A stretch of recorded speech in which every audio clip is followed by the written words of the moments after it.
Je vois qu'il y a une nouvelle livraison qui arrive là. Je sais pas à quelle sauce on va être mangé.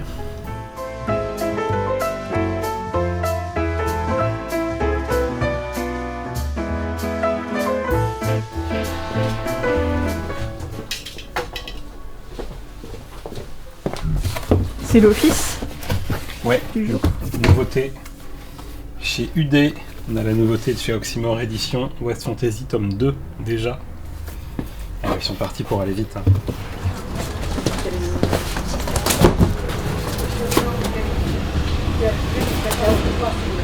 Ah.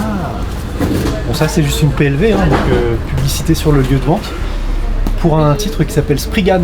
C'est un manga des années 90 que j'avais adoré et qui est enfin réédité. Bon, bah, j'ai calculé, enfin j'ai pas calculé, j'ai regardé sur le logiciel ce matin, on a plus de 700 réservations en ce moment.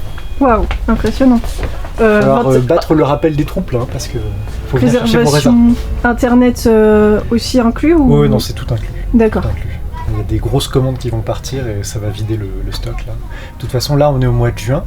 Nous, à partir de début juillet, l'activité baisse fortement. Il faut qu'on ait fait des retours hein, pour, comme je le dis à chaque fois, hein, parce que bon, le besoin en trésor il est important pendant l'été, vu qu'on est fermé quand même 3 semaines. Donc il faut qu'on soit prudent et qu'on anticipe justement ces besoins en fond de roulement tout le temps. Et sinon, tu as eu quelques petits coups de cœur ces derniers temps, ces dernières semaines? Depuis la dernière vidéo, ouais, j'ai eu quelques titres qui m'ont vraiment marqué. Je suis devant. Bon là tu vois, t'as âme augmentée, on en a déjà largement parlé, mais entre temps on a reçu Sacrifice de Rick Remender et Max Fiumara. Ceux qui nous suivent sur Instagram m'ont vu régulièrement faire des petites vidéos de préparation de commandes le matin, et celle-ci apparaissait très régulièrement dedans. Donc c'est une nouvelle série de Rick Remender à qui on doit notamment Seven to Eternity, titre pas forcément ultra connu mais je vous le conseille fortement parce que Seven to Eternity ils ont fait une intégrale qui est splendide, vous avez les 3 tomes dedans, c'est de la grande fantasy SF, et Sacrifice va un petit peu dans le même style on va dire, c'est de la fantasy, un petit peu dans la veine de... On le voit hein, dès la couverture, ça rappelle un peu l'esthétique du générique de Game of Thrones. J'ai adoré, c'est l'histoire d'un adolescent en fait qui va servir de sacrifier, n'est-ce pas, pour nourrir des dieux, et on va suivre sa destinée. Franchement c'est fort quoi, c'est poignant, le dessin est original, ça plaira peut-être pas à tout le monde, il y a des couleurs assez un petit peu criardes par moment, mais le récit est d'une puissance, on sent qu'il y a un potentiel en matière de personnages qui est très fort. Le récit peut partir dans plusieurs directions, il va sans doute partir dans plusieurs directions, mais qui s'annonce toute passionnante. Ouais, vraiment gros coup de cœur pour moi. D'ailleurs, c'est marrant, mais sur le mois écoulé, hein, depuis la dernière vidéo, beaucoup de coups de cœur en comics. D'ailleurs, ça s'est ressenti au niveau des ventes, je pense que tu nous poseras plus de questions par rapport à ça. Oui, bah tu peux rebondir dès maintenant là-dessus. Est-ce que toi tu le ressens au niveau des ventes, notamment Internet? Le mois dernier, si on compare par rapport au mois de mai 2023, on est sur une progression en comics qui est assez impressionnante. D'une part, grâce à âme augmentée, qui a cartonné, je crois qu'on en a vendu 20-25, ce qui est énorme hein, pour nous sur un mois en matière de comics, c'est très rare. Et puis des sorties, dont Sacrifice, dont Bird King, également de la fantasy, qui marche très très bien, porté par quelques Instagrammeurs influenceurs de renom, tels que Steph et Marie-View, qu'on salue. Je ne sais même pas si elle nous regarde, mais bon, comme ça c'est fait. Dans le registre super-héroïque, il y a eu le Wonder Woman hors la loi, qui est une espèce de brûlot politique anti-gouvernement US que j'ai trouvé très fort. En plus, le dessin de Daniel Sampere est magnifique.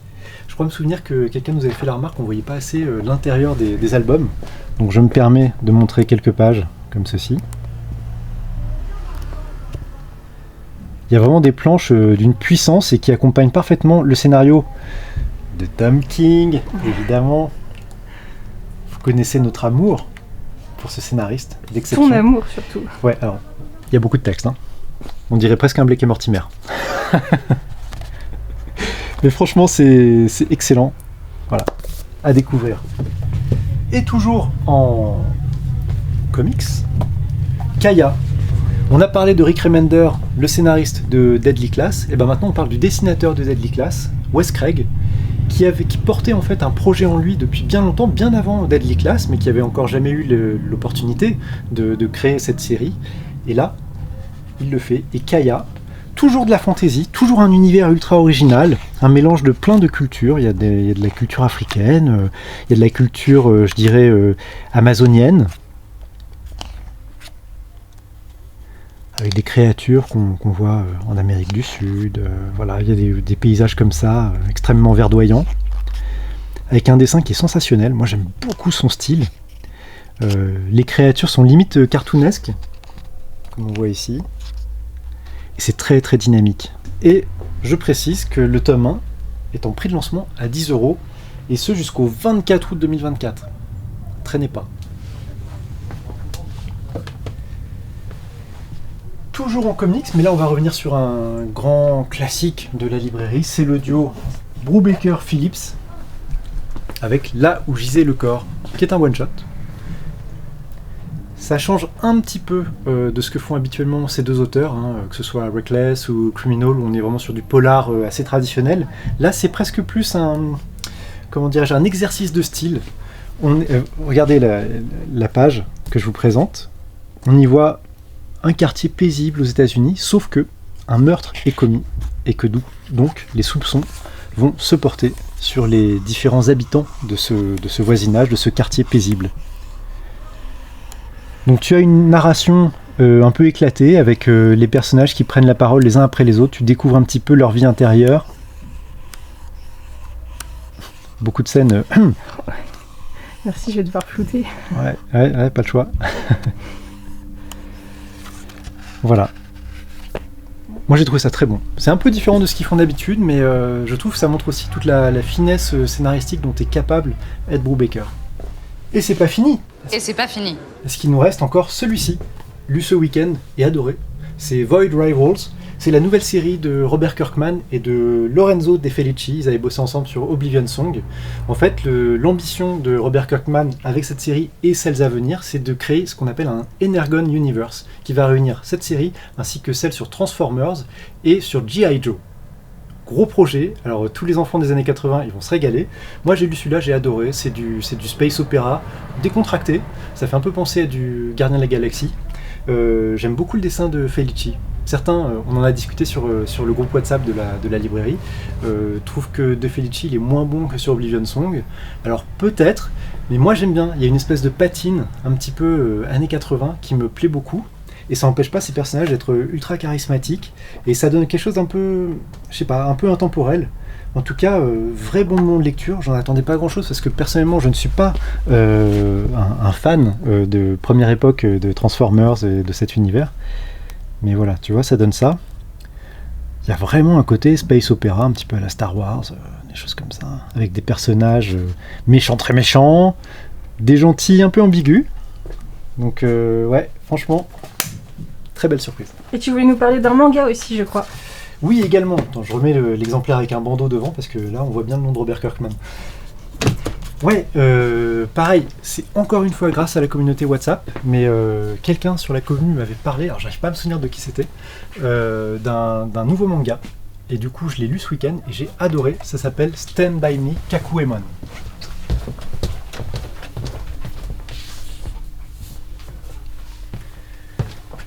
Il s'agit de la dernière série en date de l'auteur de Say Hello to Blackjack et Give My... Ah, désolé, je dois m'interrompre. Donc je disais Stand By Me Kakuemon, du même auteur que Give My Regards to Blackjack, cette superbe série manga qui est reparue chez Naban, consacrée un petit peu à l'univers hospitalier japonais. C'est vraiment à charge. Et bah là ça tombe bien parce que Stand By Me Kakuemon, c'est aussi un brûlot à charge contre l'univers, l'industrie du manga au Japon. On suit les pas d'un assistant mangaka qui rêve de devenir mangaka lui-même.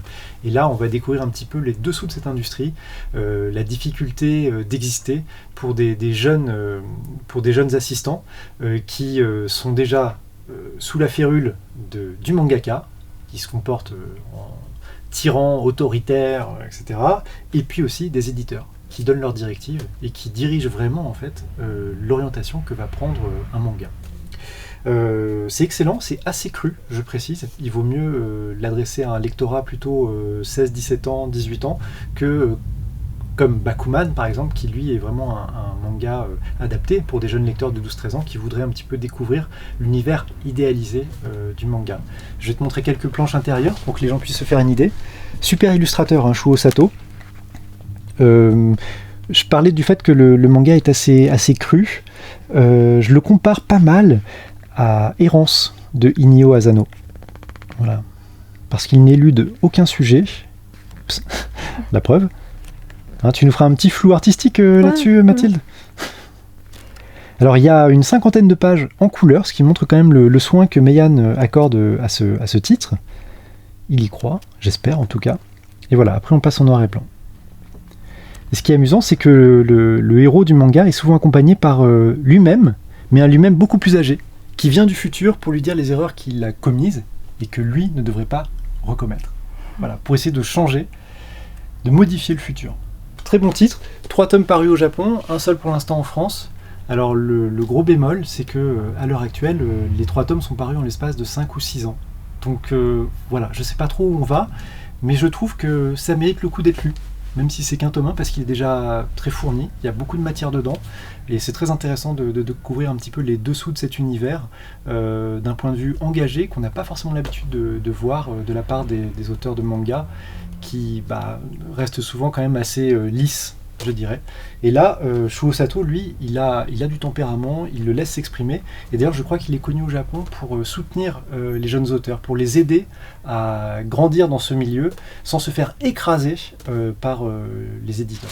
Super hasard, vous sauvez les poires et vous avez le temps de me faire un paquet cadeau, les deux. C'est parfait. Comme ça, là, hop. Je vais juste le chercher. C'est un peu pénible, hein. Moi je comprends que vous êtes en speed. Tout le temps. Alors dis-moi David, Oui, j'ai cru comprendre que tu venais de faire une petite bande conseil. Oui. Tu peux m'en dire plus? Oui.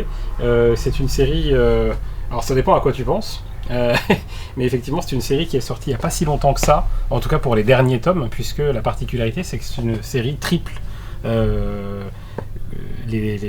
Chaque nouveau tome de ces 3 séries sort en même temps. Ça s'appelle Affaires d'État. Ah oui, d'accord. T'as déjà entendu parler de ça? Bien sûr.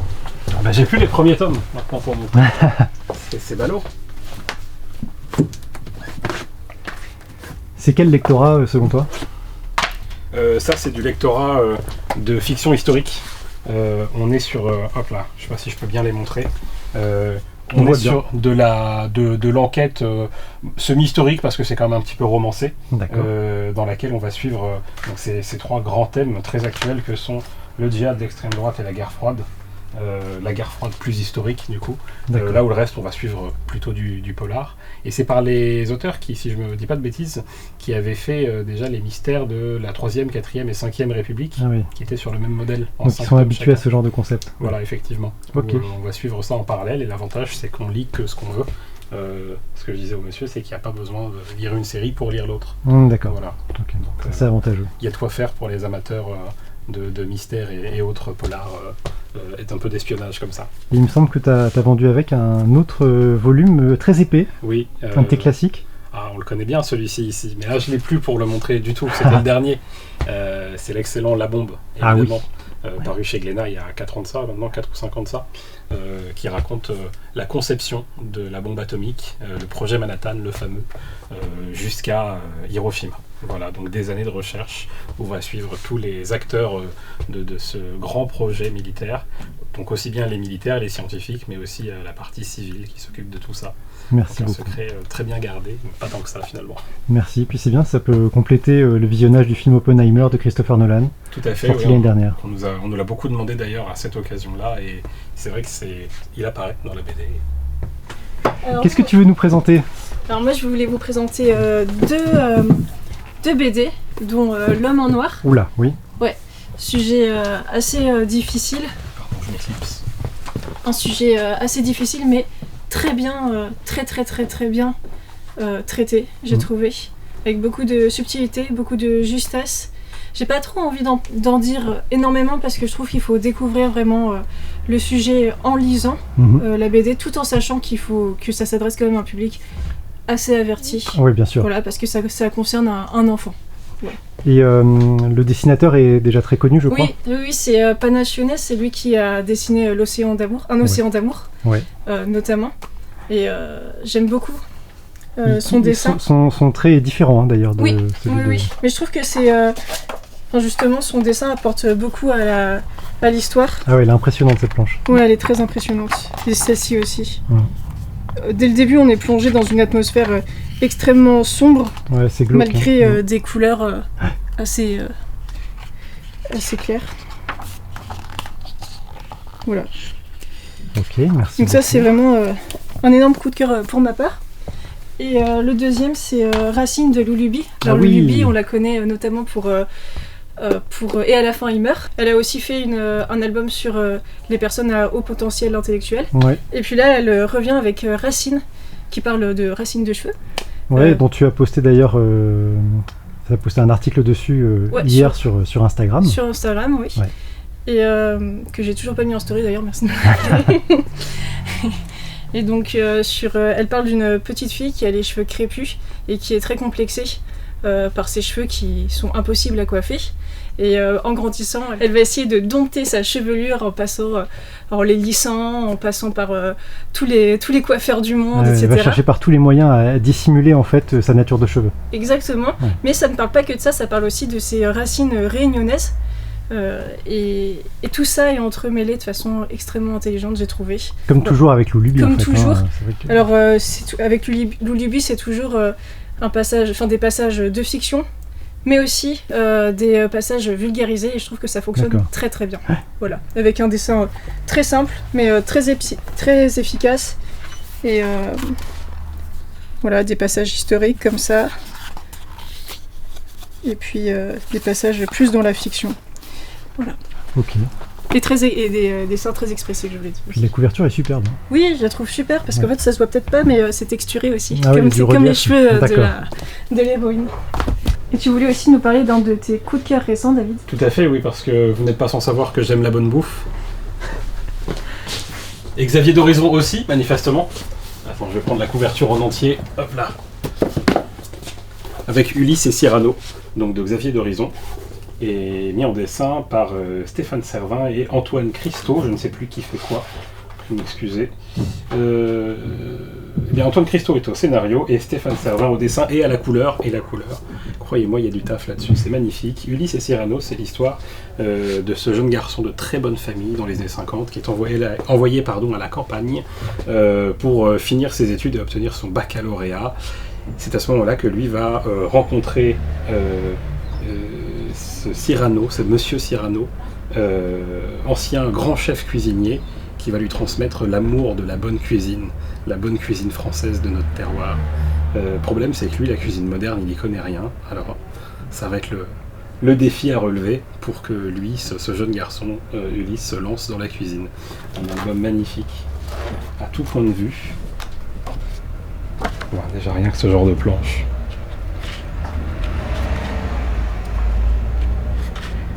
Sans trop en dire, c'est un album très bien écrit, qui prend son temps, qui sait installer ses personnages, et donc son ambiance.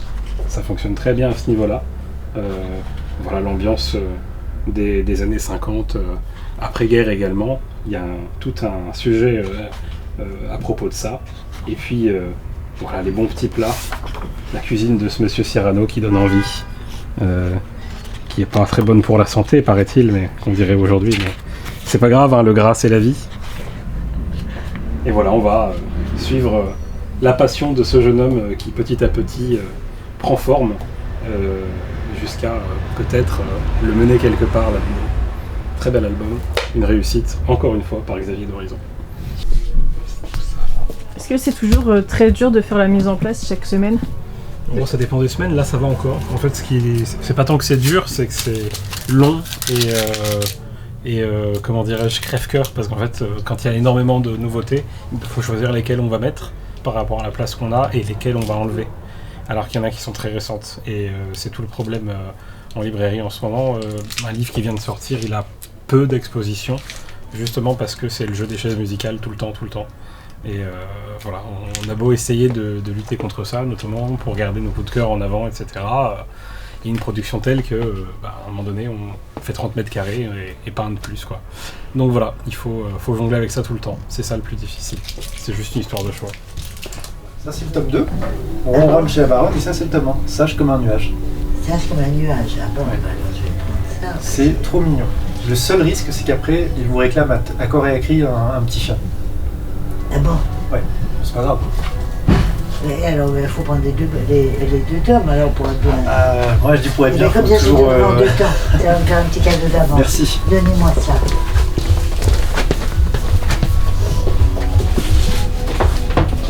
Coucou Mathilde. Hello. Bon, bah, je vois que ton bureau est de plus en plus étroit. Les conditions de travail à BD16, Et ouais, c'est pas trop ça, je sais. je rigole. J'espère qu'on n'aura pas une visite de l'inspection du travail prochainement. Je crois que tu voulais mettre l'accent sur quelque chose de bien précis dans ce vlog. Oui, je voulais notamment parler de la gazette du manga, parce que c'est vrai qu'on fait 2 gazettes, donc celle de la BD et celle du manga. Et celle du manga, c'est vrai que ces derniers temps, on l'a jamais délaissée, mais je trouvais qu'il manquait quelque chose par rapport à la gazette dédiée à la BD qui avait beaucoup plus de rubriques. Ouais, Donc du coup, on a décidé de mettre 1 voire 2 rubriques de plus dans la gazette du manga. Ok. Voilà. Bon, c'est vrai que c'est un peu le parent pauvre de nos gazettes parce qu'on se contente souvent de mettre juste le planning des sorties, Un coup de cœur quand un même. coup de cœur. Mais on n'a pas des coups de cœur toutes les semaines. Oui, Donc c'est c'est ça vrai. le problème. C'est vrai, mais ça, c'est la faute des éditeurs. Hein. Ah bah oui, c'est pas notre faute. On n'y est pour rien, nous. Nous on lit, hein. Donc, du coup, comment on va faire pour remédier à ça? Du coup là, dans la gazette de cette semaine, il y a un coup de cœur que tu nous as présenté tout à l'heure. Et on va mettre en plus une liste thématique comme on fait déjà dans la gazette dédiée à la BD. D'accord. Voilà. Ok, très bien. Voilà. Et ce sera comme ça toutes les semaines ou ça peut évoluer? Oui, ça peut évoluer et puis surtout parfois on va alterner parce que j'aimerais bien aussi qu'on mette des vieilles, des séries moins récentes en avant Ouais. dans la gazette. Ouais, des vieilleries, comme tu dis. Ouais, des vieilleries. Non, mais c'est vrai que avec David et moi surtout, puisque toi t'es un peu moins lectrice de manga, Oui, moi je lis pas beaucoup. mais de manga. on a un sacré passé de lecteur de manga, donc je pense qu'il y a vraiment de belles choses à Exactement. extirper Ouais. de l'histoire de BD16. C'est toujours sympa de mettre en avant Ouais. des séries moins récentes pour un lectorat qui n'était pas au courant que ça existait, par exemple, Ouais. ou qui ne connaissait pas. Et c'est vrai que par exemple, je repense dans la communauté WhatsApp, on a parlé il y a quelques semaines d'un titre que j'adore, qui est du même auteur que Ascension. Il s'agit de Né pour cogner, Oui. qui est un excellent manga de Furio en 7 tomes. Moi, j'aimerais bien que dans une des futures newsletters manga, on y consacre un gros plan. Bah, sûrement la prochaine alors du coup. Ok, super. Et donc sans transition, je crois que tu avais quelque chose à nous dire, également par rapport à la communauté WhatsApp. Oui, du coup, donc, on a créé une communauté sur WhatsApp que vous pouvez rejoindre en cliquant sur le lien qui sera en description. Et dans cette communauté, en fait, on crée des listes participatives, tous ensemble, voilà, thématiques. Et là, dernièrement, on en a fait plusieurs, notamment une qui est dédiée, qui est consacrée au milieu carcéral, voilà. Et donc, je voulais en profiter parce que moi, j'adore une BD en particulier sur ce C'est vrai thème. que, avant que tu en parles, Oui. il y a beaucoup d'albums qui ont été écrits sur le milieu carcéral. Et donc, ouais, quel est ce titre dont tu veux nous parler? Donc, je voulais vous parler de Perpendiculaire au soleil de Valentine Cuny-Le-Calais, qui est un échange épistolaire entre l'autrice et un prisonnier américain condamné à mort. Alors, du coup, c'est extrêmement surprenant comme échange. C'est fait avec des écrits, bien sûr, mais aussi des dessins, parce que lui-même dessine et elle, c'est une artiste complète. On peut voir son style de dessin qui évolue en fait au fil des pages. Ouais, c'est impressionnant parce que voilà, C'est on voit là, magnifique. elle a- C'est sa première BD et c'est extrêmement ambitieux. Ouais, là, énorme. Je continue de tourner les pages parce que je trouve Ah qu'on oui, voit la là. diversité des styles graphiques. C'est impressionnant de maîtrise parce que c'est une jeune autrice, elle a même pas 25 ans. Oui, c'est ça. C'est comme je disais, c'est sa première BD. C'est très beau. C'est très beau au niveau des dessins et au niveau de l'histoire. Nouvelle commande. Et ouais, ça part pour je sais pas où parce que j'ai pas encore regardé, mais en tout cas il y a une grosse commande sur du Naruto. Il y a une dizaine de volumes qui s'apprêtent à être empaquetés. Et du coup, tu n'es pas sans savoir, puisque c'est toi qui les fais imprimer, que nous avons toute une petite collection de cartes postales. Et il se trouve qu'on a 3 cartes postales dédiées aux ouvrages de la maison Kana. Parmi ceux-là, tu trouveras celle-ci, dédiée à Bonne Nuit Poun Poun, le manga culte de Inyo Asano. Voilà, j'adore l'image que tu as choisie, je la trouve vraiment très évocatrice, très touchante. Celle-ci, dédiée à Sunny de Taiyo Matsumoto, on se demande bien qui a choisi ce titre. C'est un manga bouleversant de Matsumoto, c'est un de ses chefs-d'œuvre, mais enfin bon, vu qu'il n'a fait que des chefs-d'œuvre. Et on finit avec ce qui est sans doute un des 5 best-sellers de tous les temps de la maison Kana. Il s'agit de Death Note, avec Light et Ryuk sur la même affiche. Voilà, et ce sont des cartes postales qui vous sont offertes pour 2 mangas Kana achetés. Mais ce n'est pas tout. Le mois dernier, on a été très productif, puisque nous avons également fait imprimer des marque-pages au-dedans. Merci aux éditions 404 pour cette collaboration. Au-dedans, c'est un magnifique roman graphique indé US qui a été un des gros succès de ce début d'année. C'est aussi grâce à ce titre que le comics se porte un peu mieux chez BD16. Donc merci aux éditions 404 et évidemment à Will MacPhail, l'auteur d'au-dedans. Et enfin, la carte postale Havana Connection. Pourquoi une carte postale Havana Connection ? Déjà parce qu'elle est très jolie, et ensuite parce que l'œuvre de Michel Viau et de Djibril Morissette Fan est tout simplement la meilleure vente de la librairie depuis le début de l'année. Voilà, c'était l'occasion de leur rendre hommage. C'est un très bon thriller historique qui se passe à Cuba dans les années 50. Sinon, on dirait pas, mais c'est bientôt l'été. Et oui, tout à fait. Et du coup, avec David, on a fait une petite sélection de grands classiques de la bande dessinée à petit prix, et surtout beaucoup moins lourd pour vos sacs de vacances pour cet été. Bon bah j'attaque du coup, hein. Avec California Dreamin' de Pénélope Bagieux. Alors Pénélope Bagieux, elle est ultra connue évidemment pour les culottés, mais ce titre pour moi c'est peut-être le meilleur de ce qu'elle a fait, puisque c'est l'histoire en fait de la chanteuse du groupe californien les Mamas and Papas. Elle nous raconte toute l'histoire de cette jeune femme dans les années 60. Moi j'ai trouvé ça excellent. Super biographie. Ouais, voilà. Ouais, je l'avais eu il y a quelques années et bon, c'est remarquable. Là. C'est vraiment un ton assez différent, beaucoup plutôt grave et dramatique, parce qu'elle n'a pas une vie facile. Et puis du coup, ça prend plus le temps quand même que les culottés qui sont très bien, mais qui sont plus courts. Ouais, effectivement. Moi, j'enchaîne avec Étienne Davodo, on dirait un jeu de cartes où je rajoute mon bonus. Étienne Davodo, voilà comment passer à côté des Ignorants, qui est peut-être son plus grand roman graphique, même si il y a du challenge avec ce qu'il a fait d'autre. Mais Les Ignorants, récit d'une initiation croisée, ça dit bien ce que ça veut dire. Lui va apprendre son métier d'auteur de BD, de BDaste, si on peut dire, à un de ses copains vignerons. Et en échange, son copain vigneron va lui apprendre ce que c'est que d'être vigneron, pour de vrai. Dans les vignes, dans les champs. Et tous deux vont apprendre l'un à l'autre comment transmettre leur propre passion dans les moindres détails, parfois très techniques. Et c'est magnifique parce que, je dis toujours, les gens passionnés sont passionnants. Là, on a 2 passions qui se réunissent et qui sont pas du tout incompatibles, mais qui n'ont pas de grand lien entre elles. Non, c'est clair. Et je trouve qu'il y a une certaine forme de génie d'arriver à lier tout ça. Et Davodo, il n'y a pas à dire, il est très fort. Et c'est devenu un des plus grands succès des éditions Futuropolis. Tout à fait. Depuis 10 ans. Un classique dans toutes les bonnes librairies BD ou pas. Chaque Noël à la librairie, on a notre petite pile des ignorants, parce qu'on sait que ça va se conseiller à tour de bras. Amateur de vin ou pas, amateur de BD ou pas. On passe chez Casterman avec Americana, qui raconte l'histoire vraie de Luke Healy, qui a décidé un beau jour d'entamer la Pacific Crest Trail. C'est une randonnée de 4280 km à travers les États-Unis. Alors, spoiler alerte, il l'a jamais fini, mais c'est quand même bourré d'anecdotes, c'est passionnant parce qu'il rencontre un échantillon de la population américaine dans toute sa diversité. Moi je me suis régalé, si vous êtes amateur vous-même de randonnée, je vous en conseille la lecture parce que moi j'ai trouvé ça passionnant et je trouve que c'est un bouquin idéal pour vos vacances. J'enchaîne avec un peu de fantastique. Fabrizio Dori, le grand Fabrizio Dori, qui a fait il y a quelques années le dieu vagabond, et non pas la contrepétrie qui a failli arriver. Le dieu vagabond, qui est donc l'histoire de ce faune, donc créature de la mythologie grecque, qui se retrouve piégé dans notre monde, dans notre temporalité, alors qu'il a priori rien demandé. Pour rentrer chez lui, il va se rendre compte qu'il va devoir mener à bien des travaux un peu à la manière d'Hercule, alors beaucoup moins beaucoup moins épique, je dirais, puisqu'évidemment, c'est le terme. voilà, la galerie de personnages qui va le suivre va rendre ce voyage un petit peu loufoque et extrêmement bon enfant. Voilà, c'est une BD déjà magnifique, à l'intérieur elle est superbe, et le petit format n'est pas un problème pour le coup. Je trouve que parce les illustrations ressortent bien quand même. Les couleurs sont superbes et la couverture donne déjà le ton. Voilà, petit récit mythologique. Quant à moi, je finis avec Craig Thompson, le grand Craig Thompson, également auteur de Habibi.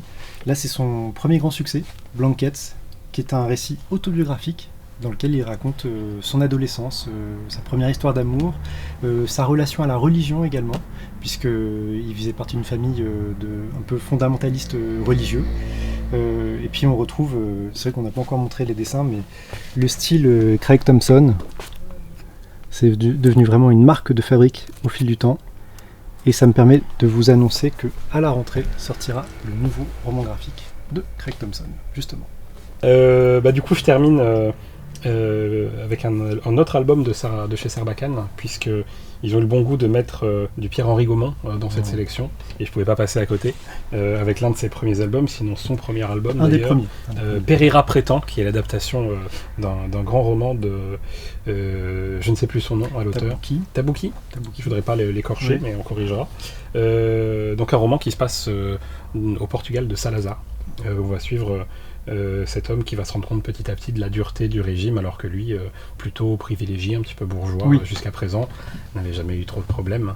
Et en étant confronté justement à la répression en direct, il va lui-même prendre conscience de ce qui se passe. Oui, c'est ça, voilà. Exactement. L'éveil d'une conscience. L'éveil d'une conscience, exactement. Ouais. C'est un très bel album avec son trait, déjà très, très, très juste, alors qui peut paraître brouillon, mais qui en fait est très précis, un petit peu anguleux comme ça, un petit peu au couteau, et puis extrêmement expressif.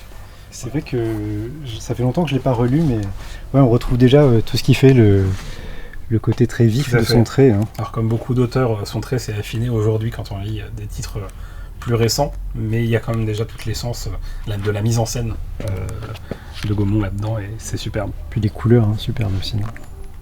Un bleu profond pour le ciel du Portugal. Voilà, c'est David. Un livre que j'adore et qui n'est pas assez connu à mon avis. C'est une super idée, je trouve que c'est un bouquin idéal pour emmener en vacances. Ah bah là, de toute façon, la sélection, c'est un sans faute. Hein. Et donc tout ça, c'est des livres, là on est à quoi? On est à 12 €? Ouais, quelque chose comme ça. 14 €, enfin vous économisez au moins la moitié du prix pour chacun de ces albums. Donc profitez-en. Ah zut, on n'en a pas d'autres malheureusement, c'est le dernier qui me reste. Et l'ombre rouge, c'est quoi? Ça, c'est un récit d'aviation. Excuse-moi? Ouais, excuse-moi, je suis en train de faire une petite partie de Space Invaders. Grâce à la magnifique PLV que nous ont offert les éditions des Arènes pour la publication de Il était une fois le jeu vidéo. Voilà, un album à retrouver sur librairiebdss.fr. Bon, trêve de plaisanterie, j'étais pas en train de jouer aux jeux vidéo. Il n'y a pas d'écran. J'étais en train de faire une reprise de manga d'occasion. Parce que peut-être que vous ne le savez pas, mais sur librairiebdss.fr, non seulement vous trouvez les dernières nouveautés, mais également un large éventail de mangas d'occasion et de BD d'occasion. Donc Mathilde vous mettra le lien vers les différentes rubriques pour que vous puissiez consulter nos différentes rubriques dédiées à l'occasion.